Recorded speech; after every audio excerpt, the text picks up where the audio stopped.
Khoirudin melihat Gusmik telah duduk-duduk di warung kopi depan terminal. "Mas Din, sini salaman dulu," panggil Gusmik.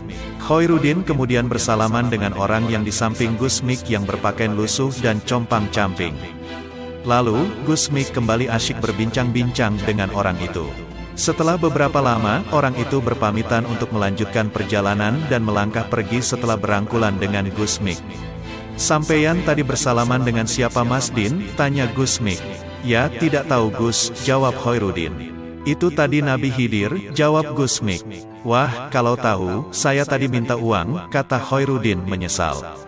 "Tidak bisa, kalau kamu minta uang, nanti malah jadi maling," jawab Gusmik. Pada saat yang lain, Gusmik pernah diminta pertolongan oleh salah seorang santrinya agar dipertemukan dengan Nabi Khidir. Gusmik kemudian mengajak mancing di sungai sejak sore hari. Setelah lewat tengah malam, suasana sangat dingin dan angin tertiup kencang. Tiba-tiba ada seorang sudah sangat tua menjual es lilin menghampiri santri Gusmik sambil menawarkan es.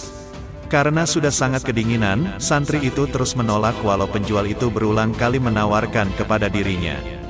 Setelah penjual es itu pergi, Gusmik menghampiri santrinya. "Sudah berbicara dengan Nabi Khidir?" tanya Gusmik. "Nabi Khidir mana? Dari tadi tidak ada orang, yang ada malah penjual es," jawab santrinya.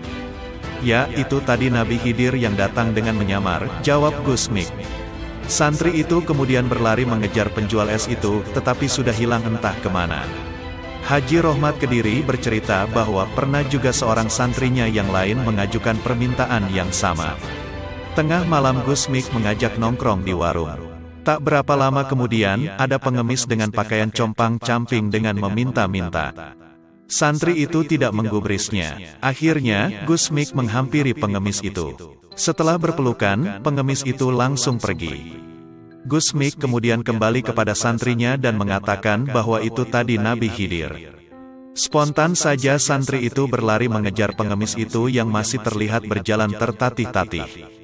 Tetapi, sekencang apapun santri itu berlari, sosok pengemis itu semakin menjauh dan akhirnya hilang dalam gelapnya malam.